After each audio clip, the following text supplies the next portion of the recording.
आपको एक बात बताएंगे तो आपको बड़ी अलग लगेगी। राजस्थान से कितने लोग हैं? अच्छा, कोई बाहर से है भी कि नहीं? हाथ नीचे करो, पीटने के काम आएंगे। राजस्थान में एक जगह है गागरोन। गागरोन, गागरोन गढ़ के राजा हुए श्री पीपाजी महाराज। आहा, धन्य है, धन्य है उनकी भक्ति। गागरोन गढ़ के राजा श्री पीपाजी हुए। उनकी पत्नी का नाम था सीता सहचरी। भक्तमाल में कथा है ये, हम नहीं बोल रहे, भक्तमाल में इस कथा का वर्णन है। गागरोन गढ़ के राजा श्री पीपाजी महाराज रामानंदाचार्य जी के शिष्य हुए। रामानंदाचार्य जी ने इनको दीक्षा दी और 12 प्रधान शिष्यों में भी इनकी महत्वता थी। आहा, कबीर जी रामानंदाचार्य जी के चेला हैं। कबीर जी, रैदास जी भी रामानंदाचार्य जी के चेला। तो श्री पीपाजी महाराज ने रामानंदाचार्य जी से दीक्षा ली। तो रामानंदाचार्य जी से जब ये दीक्षा लेने गए तो इन्होंने खबर दी रामानंदाचार्य जी को कि जाओ कह दो गागरोन गढ़ के राजा आए हैं। तो रामानंदाचार्य जी ने दोबारा खबर भिजवाई कि हमें राजाओं से मिलके करना क्या है, तुम राजा हो, हमारे पास महाराजा है, हम तुम्हारे साथ समय क्यों बर्बाद करें, भजन करेंगे, राम जी को रिझाएंगे। तो राजा को बहुत बुरा लगा। तो राजा रोने लगा, बोले महाराज तो करें क्या, दर्शन करना है रामानंदाचार्य जी के। तो खबर भेजी रामानंदाचार्य जी ने सेवकों के द्वारा, कह दो ये राजपद का अभिमान छोड़कर आए। तो उन्होंने तुरंत वस्त्र त्याग दिए, सेना को आज्ञा दी कि वापस हो जाओ। और ध्यान से सुनना, साधु के पास, परमात्मा के पास जब भी जाओ कुछ बनकर मत जाओ। साधु के पास, महात्मा के पास या परमात्मा के पास, 3 जगह यदि जाओ ना, मां के पास, महात्मा के पास और परमात्मा के पास, तो बालक बनकर जाओ। चाहे जितने बड़े हो जाओ, चाहे जितनी उपलब्धि प्राप्त कर लो, चाहे जितना आपका बड़ा कद पद हो जाए भैया, चाहे जितना बड़ा नाम हो जाए, चाहे तुम जितने पावरफुल बन जाओ, पर 3 जगह पर बालक बन करके जाओगे तो ही भला होगा। मां के पास, महात्मा के पास और परमात्मा के पास। आहा, गागरोन गढ़ के राजा पीपाजी महाराज को बहुत बुरा लगा। मंत्रियों को भगा दिया, सेवकाओं को भगा दिया, सेवकों को भगा दिया, राज वस्त्र त्याग दिए, फटे पुराने से कपड़े पहन लिए। अब तो दर्शन देने को कहो। तो रामानंदाचार्य जी ने खबर भेजी, सेवक को फिर भेजा कि हम दर्शन तब देंगे जब हमारी आज्ञा का पालन करो। तो पीपाजी महाराज बोले आज्ञा कहें, भगवान से पूछ के आओ रामानंदाचार्य जी से आज्ञा क्या है। बोले आज्ञा है कि सामने जो मंदिर के बाहर कुआं बना है उसमें कूद जाओ। अब बताओ, हम लोगों में से कोई होता तो यही कहते भाड़ में गए गुरुजी, दूसरा गुरु खोज लेंगे, ये तो पगला है। हमारे यहाँ कई चेला आते हैं VVIP बन के, और उनको मिलने ना मिले या उनकी कोई इज्जत ना करे या उन्हें कोई पूछे ना, तो उनका मुंह ऐसे फूल जाता है जैसे हमने उनके दादाजी से कर्जा ले रखा। हाँ, हाँ, हाँ, हमने कई चेले देखे अपनी कथा में कोई बहुत नामचीन चेला आवे और उसका नाम ना लो तो वो पूरी कथा में ऐसे बैठता है जैसे पिट गया। हाँ, कुछ लोग होते हैं ऐसे। आहा, पर धन्य है पीपाजी महाराज। पीपाजी महाराज से स्वामी रामानंदाचार्य जी ने खबर भेजी, सामने जो कूप है, कुआं, गिर जाओ।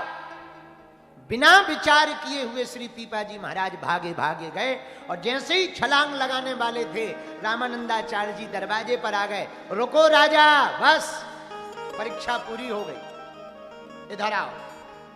महाराज आज्ञा, 1 साल बाद हम तुम्हारे घर पर आएंगे, सभी 12 प्रधान शिष्यों को लेकर। तुम घर पे जाओ, आज से तुम हमारे शिष्य हो गए। महाराज अब घर नहीं जाना है, आपके पास आ गए, अब क्या जाना, अब सब त्याग ही दिया है। नहीं नहीं, हमारी आज्ञा है, साधु बाद में बनना, 1 साल आने का इंतजार करो। पीपाजी महाराज घर आ गए। सुनना साधु सेवा की बात है, या बहुत ध्यान से सुनना। 1 साल बाद श्री रामानंदाचार्य जी सभी शिष्यों को लेकर के पीपाजी महाराज के घर पे गए। आहा, पीपाजी ने खूब प्रणाम किया, खूब सेवा की और एकदम नेत्रों से जल बहा करके सेवा की। रामानंदाचार्य जी जाने लगे तो पीपाजी महाराज बोले, प्रभु आपकी आज्ञा हो तो अब हम भी जाएं। कहां? भजन पूजन करेंगे, कहीं मन लगाएंगे, भक्ति करेंगे। नहीं नहीं नहीं, सेवा करो महाराज, अब क्षमा करो, 1 साल हो गए, अब हमारा मन नहीं यहां लगता। एक बात बोले, राजघराने में भी सुख नहीं है। सुनो, राजघराने में भी क्या नहीं है? हम लोग राजघराना पाने के लिए ललायत रहते हैं, कद पद प्रतिष्ठा पैसा। यदि राजघराने में सुख होता तो महात्मा बुद्ध राजकुमार थे, राजा की गद्दी छोड़ करके महात्मा ना बनते। राजघराने में सुख होता तो पीपाजी महाराज स्वयं राजा थे, वो महात्मा ना बनते। इससे सिद्ध होता है बड़े घरानों में भी सुख नहीं है, सुख तो भगवान के भजन में। आहा, तो पीपाजी महाराज बाहर निकले। आहा, तो सभी रानियां पीपाजी के साथ चलने लगी, हम भी साथ में चलेंगे। तो पीपाजी बोले, जिसको भी चलना हो चलो, पर एक शर्त है। क्या? रानी बनकर नहीं रहना पड़ेगा, ये वस्त्रों को त्यागना पड़ेगा, साधारण वस्त्र धारण करने पड़ेंगे, सेवक सेवकाएं साथ नहीं चलेंगी, रथ घोड़े हाथी पर नहीं बैठना पड़ेगा, पैदल चलना पड़ेगा। तो जितनी रानियां थीं धीरे धीरे सब आउट हो गईं, वापस हो गईं। क्यों?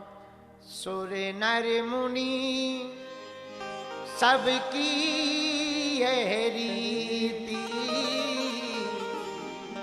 स्वार्थ लागी करहीं सब प्रीति, स्वार्थ लागी भैया करहीं सब। सूर्य यानी देवता, नर यानी मनुष्य, सबकी रीति है, स्वार्थ देखेंगे तो प्रेम करेंगे। ध्यान देना, जब तुम किसी बड़े पद पे बैठ जाओगे या खूब बढ़िया नोट आ जाए, उसी दिन तुम्हारे व्हाट्सएप में गुड मॉर्निंग के ज्यादा मैसेज आएंगे। हाँ, और जिस दिन तुम्हारी न्यूज छप जाए कि अमुक अमुक भाई साहब कंगाल हो गए, तो तुम्हारी गुड मॉर्निंग भी डबल टिक नहीं होगी। बुरा ना मानना, हकीकत है। और हमने तो ये अनुभव की है, हम ये कोई ऐसी बातें नहीं कह रहे, अनुभव की बात कह रहे हैं। तो पीपाजी महाराज ने रानियों से कहा कि जो दासी बनकर के रहे, भक्तिनी बनकर रहे, वो चले। सब रानियां चली गई, पर एक छोटी रानी रह गई जिसका नाम था सीता सहचरी। घूमते घूमते द्वारका जी में ठाकुर जी के दर्शन भये, आगे बढ़े तो एक साधु भगत जी के घर पे गए। पति पत्नी दोनों भक्त थे। पीपाजी राजा तो थे ही, तो नाम जानते थे, परिचय तो था ही। उनके घर पे रुके तो जिस साधु भगत के घर पे गए, वो साधु के बड़े सेवक थे। इतनी साधु सेवा करते थे कि पिताजी ने जितनी संपत्ति दी सब बेच बेच के रोज भंडारा करा दिया, पूरा बेच दिया। अब नौबत ये आ गई कि पत्नी के गहने बेच दिए। साधु सेवा में कमाते धमाते कुछ नहीं थे, काम एक ही था, रोज टिक्कड़ बनाते, महात्माओं को बुलाते, कीर्तन कराते, भंडारा कराते और सो जाते। अब कोई कमाएगा नहीं तो धन रुकेगा थोड़ी। अब पत्नी भी इतनी भक्तनी, कभी पति से कोई प्रश्न नहीं किया। वो जेवर ले गए, ले जाओ महाराज। भंडारा बनाने के बाद दिन भर एक ही काम, वो दिन भर रोटी बनाती, भगत जी दिन भर साधु जिवाते और शाम को सो जाते। जमीन बिक गई, गहने बिक गए, यहां तक कि पहनने के कपड़े बिक गए,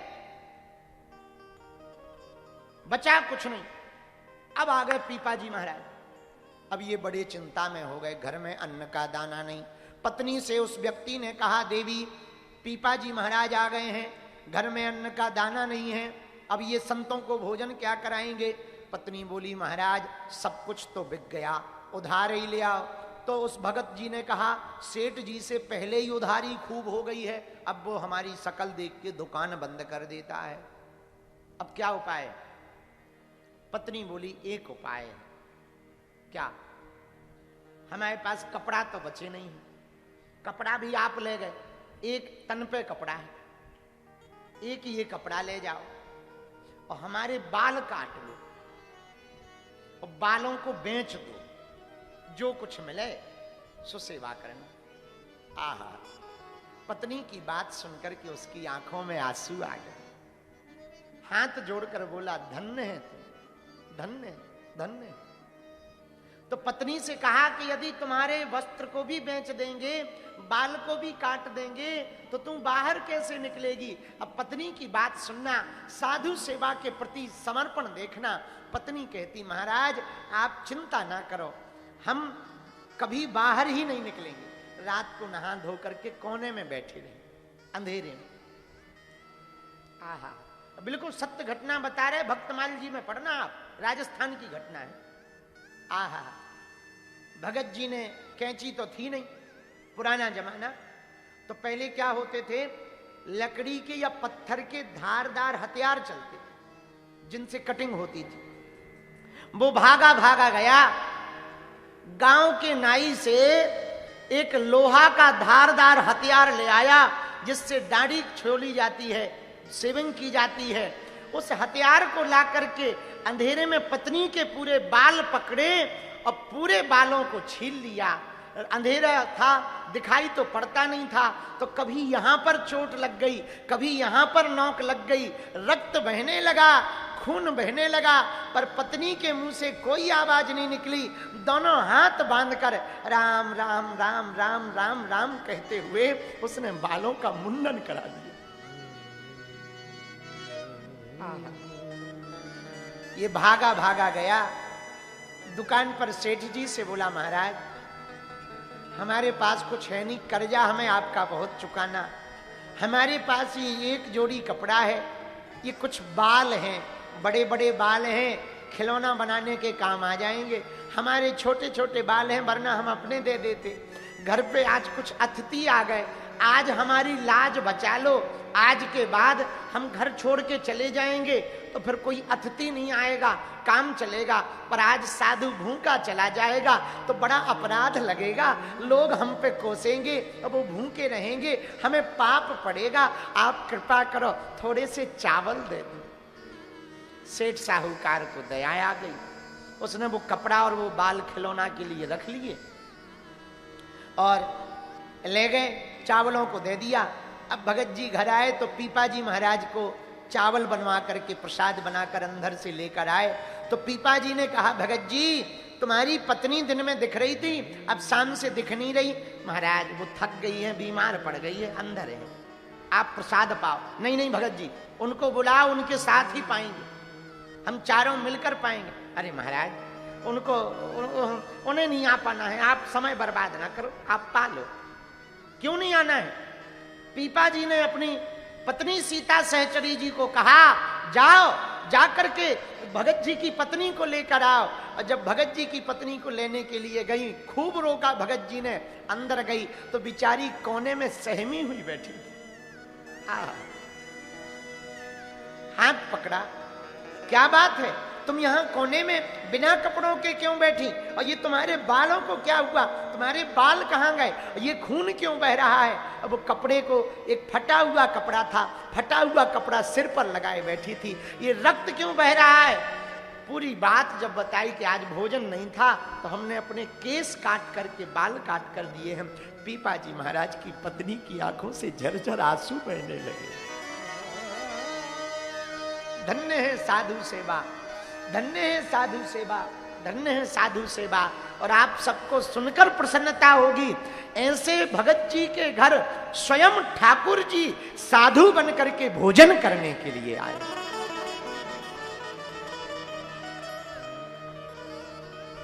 प्रियजनों, आज भी कलयुग में ठाकुर जी मिलने को तैयार हैं, बस कोई समर्पण भाव से उनकी सेवा भर करे। आज भी ठाकुर जी प्राप्त होने को तैयार हैं। ठाकुर जी कहीं नहीं है। वैष्णव का धर्म है सेवा करना, वैष्णव का धर्म है प्रभु की भक्ति करना, वैष्णव का धर्म है साधु की सेवा करना, वैष्णव का धर्म है प्रभु के प्यारों की सेवा करना। भैया वैष्णव वो नहीं है खाली मस्तक पर तिलक लगा लिया, धोती पहन ली, माला ले ली तो वैष्णव हो गए। वैष्णव वो है अपने से ज्यादा अपने ठाकुर जी की जो सेवा करे वो वैष्णव है। और चेन्नई के पागलों, हम निवेदन करेंगे तुम कर्म करो, व्यापार करो, सब कुछ करो, पर थोड़ा मोड़ा समय मिले तो प्रतिदिन ठाकुर जी की सेवा जरूर करो। आप ठाकुर जी की सेवा करोगे तो हम वचन दे करके कहते हैं ठाकुर जी एक ना एक दिन किसी ना किसी रूप में आपके घर पर जरूर आएंगे और आपका जीवन धन्य हो जाएगा।